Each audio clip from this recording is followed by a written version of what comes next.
Because the UK continues to be treated as a member state during the transition period, data can continue to flow to and from the UK and the rest of the EU or the EU throughout the transition period without the need for any additional safeguards, such as the EU's standard contractual clauses.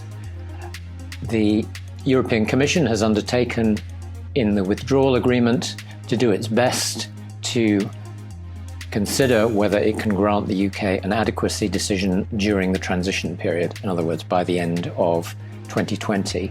If this isn't possible, because if the negotiations aren't going well, or because the Commission considers that some of the UK's security and surveillance laws are not compatible with the GDPR, then it's possible that an adequacy decision won't be granted by the end of 2020.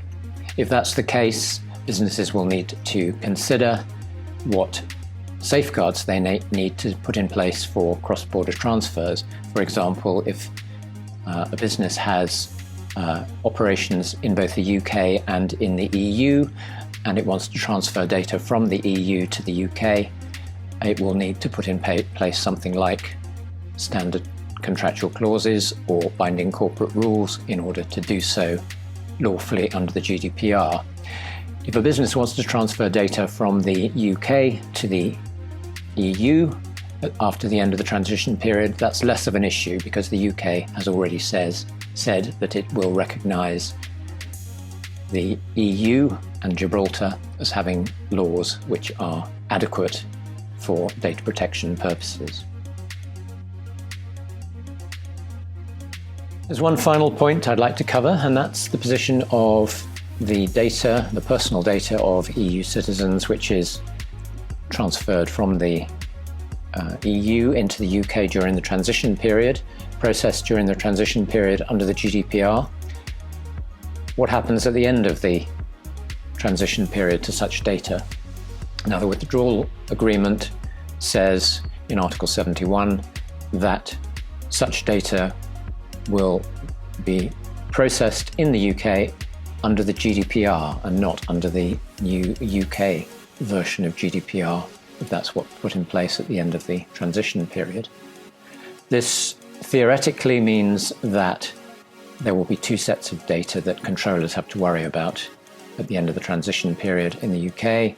The data of UK citizens, which is processed in accordance with UK data protection laws, and the data of EU citizens, which has been transferred during the transition period and processed in the UK, which beyond the end of the transition period will have to be processed in accordance with the GDPR. So there'll be two different sets of laws applying to two sets of data.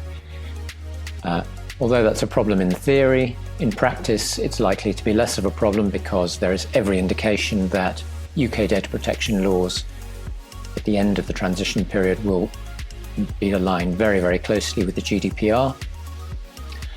And the other protection potentially is that this provision falls away as soon as there's an adequacy decision. So the need to distinguish between UK and EU citizens' data will fall away at that point.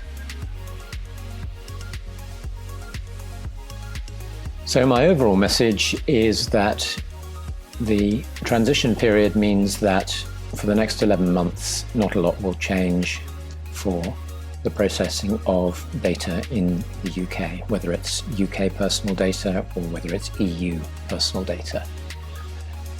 I would caution, however, that the transition period is short and there is, unfortunately, every possibility that a trade deal may not be reached by the end of the 11 months, and there's equally a possibility that the EU Commission won't have been able to grant the UK an adequacy decision by the end of this year.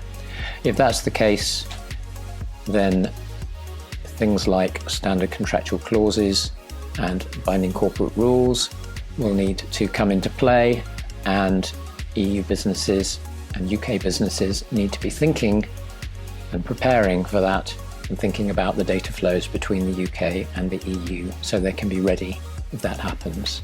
So I think we're going to have a busy year ahead, whichever way we look at it. Thank you for watching. If you have any questions, please do get in touch. Thank you.